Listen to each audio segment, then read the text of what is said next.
Welcome back friends, मैं नीलेश माली sir आप सभी का इस वीडियो में और यूट्यूब चैनल में आप सभी का स्वागत करता हूं। दोस्तों, जैसा कि आप सब लोग जानते हो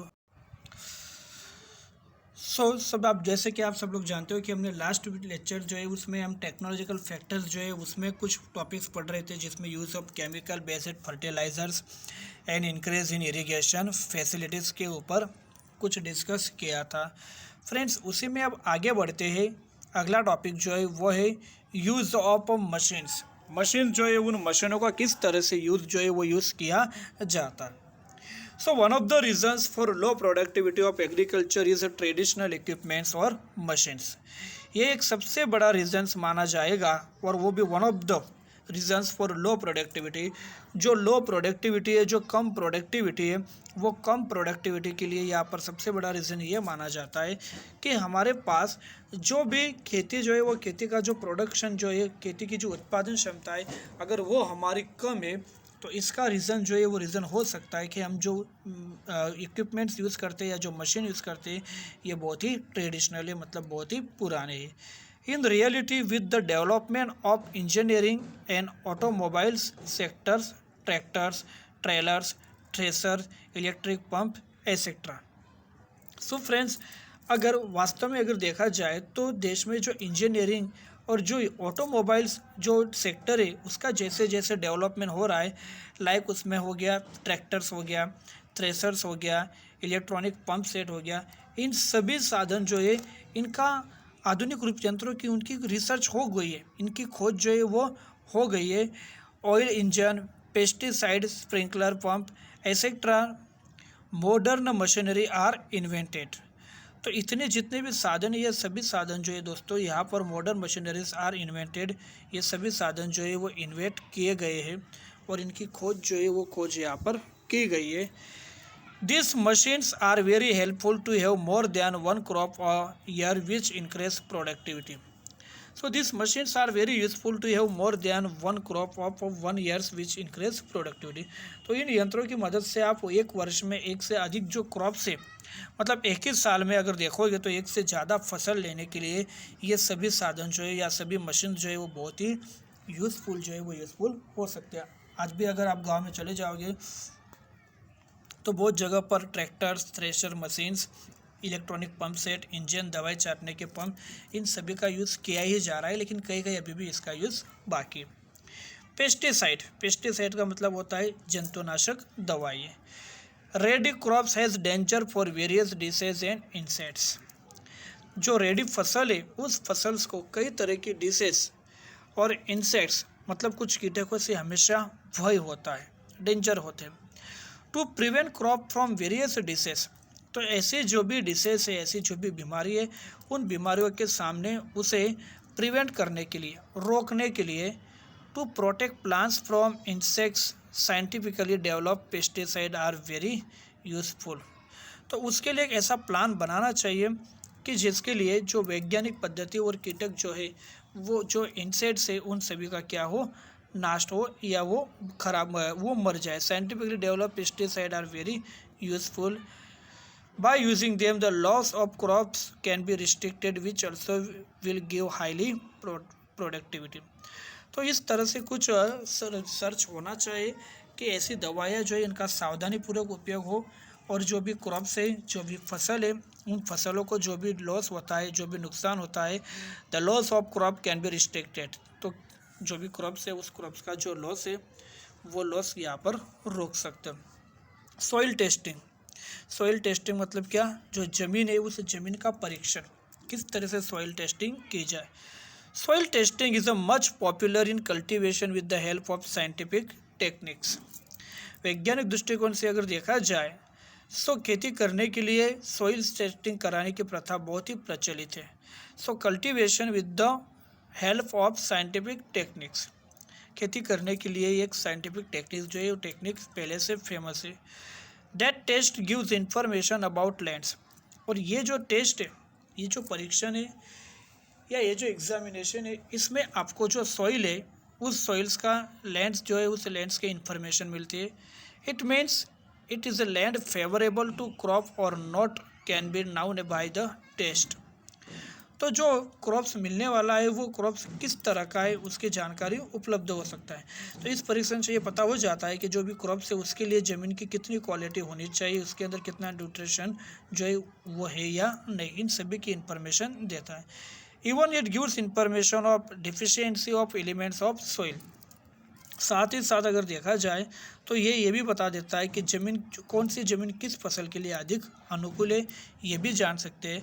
that helps to remove deficiency of land. तो जो भी लैंड है उस लैंड के अंदर जो डिफिशियंसी है वो डिफिशियंसी को हम क्या कर सकते हैं, जान सकते हैं। This way land can be made favourable to crops and it become capable to give high productivity. तो इससे ये पता लग सकता है कि किस तरह का जो क्रॉप्स है वो क्रॉप्स फेवरेबल है और किस तरह से वो एकदम हाई प्रोडक्टिविटी जो है वो ला सकता है। This states answer about favourability of land for crops और नॉट सो। और इसी टेस्ट के द्वारा पता चल जाता है कि वो जो क्रॉप्स है वो क्रॉप्स के लिए वो ज़मीन जो है वो ज़मीन सही है या नहीं। तो कई बार अगर कुछ ज़मीन के अंदर कुछ सॉइल्स के अंदर कुछ ख़राब एलिमेंट्स है तो उन एलिमेंट्स को दूर करना चाहिए, उन्हें रिमूव करना चाहिए। Even it gives information of deficiency of elements of soil, ये भी बताया गया है। So that helps to remove deficiency of land. तो ऐसे ज़मीन के अंदर जो भी खराब तत्व है उन तत्वों को क्या कर सकते हैं, उनकी कमी को दूर कर सकते हैं।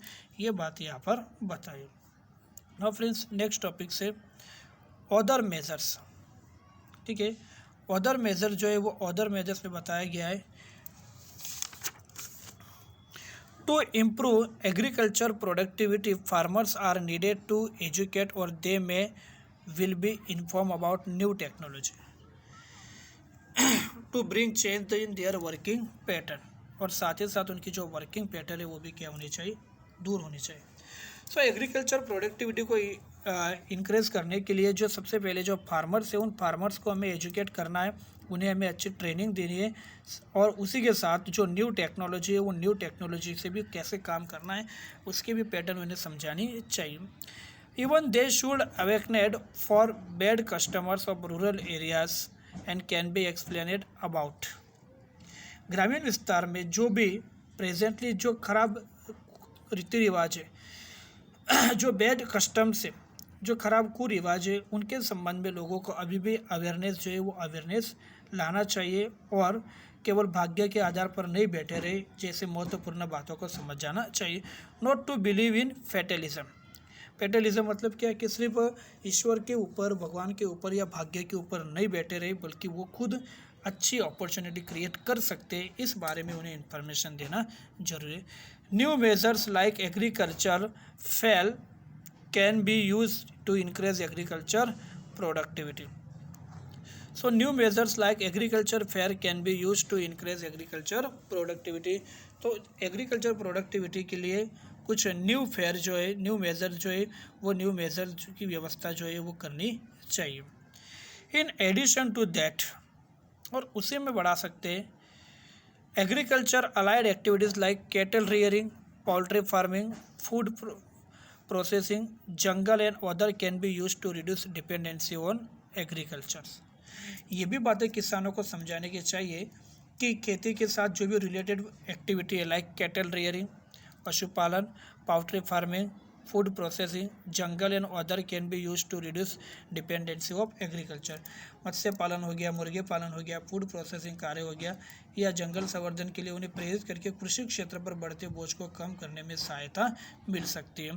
तो ये बाकी के जो एग्रीकल्चर सेक्टर है वो एग्रीकल्चर सेक्टर से जुड़ी हुई जो भी एक्टिविटी है वो एक्टिविटी के ऊपर अगर लोग ध्यान दें तो एग्रीकल्चर सेक्टर्स के ऊपर जो बर्डन है वो बर्डन क्या हो सकता है, कम हो सकता है। That can increase agriculture productivity. और अगर वो बर्डन कम होता है तो प्रोडक्टिविटी यहाँ पर हम बढ़ा सकते हैं। If small scale industries can be expanded to rural areas, that kind of industry can become supporting to agriculture. If small scale industry can be expanded to rural area, अगर रूरल एरिया के अंदर जो small scale की जो industry है, जो छोटे पैमाने के जो उद्योग है वो अगर बढ़ सकते हैं तो इंडस्ट्री जो है वो इंडस्ट्री एग्रीकल्चर सेक्टर्स को भी सपोर्ट कर सकती है। That can make improvement of agriculture productivity easier in possibility in reality. तो इस तरह से छोटे पैमाने के जो भी उद्योग है उनका अगर एक्सपेंडेशन हम ग्रामीण विस्तार में करें तो उद्योगों के साथ ग्रामीण इकोनॉमी जो है, रूरल इकोनॉमी जो है, उसे भी डेवलप कर सकते हैं और खेती के ऊपर उसको डिपेंड कर सकते हैं, जिसके कारण actually supporting to agriculture that can make importing of agriculture productivity easier and possible in reality। तो वास्तव में कृषि की उत्पादकता बढ़ाना कैसा हो सकता है, यहाँ पर बहुत ही सरल हो सकता है और संभव हो सकता है। सो दोस्तों, हमने आज 4 टॉपिक पढ़े। यूज़ ऑफ मशीन्स, मशीनों का कैसे यूज़ होना चाहिए, इसमें ट्रैक्टर, थ्रेलर, थ्रेसर, इलेक्ट्रिक पंप, इन सब के बारे में पढ़ा। पेस्टिसाइड किस तरह से यूज़ करना चाहिए कि जिसके कारण क्रॉप्स को ज़्यादा लॉस न हो।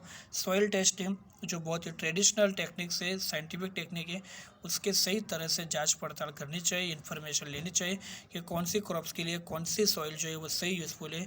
और उसके बाद देखा हमने अदर मेजर्स जो है वो अदर्स मेजर्स। नाउ फ्रेंड्स, अगला टॉपिक जो रहेगा हमारा वो रहेगा मॉडर्न एग्रीकल्चर। लेकिन इस टॉपिक के बारे में डिस्कस हम लोग अगले वीडियो जो है, अगला लेक्चर जो है उसमें करेंगे। तब तक के लिए गुड बाय। आप प्रिपरेशन करना।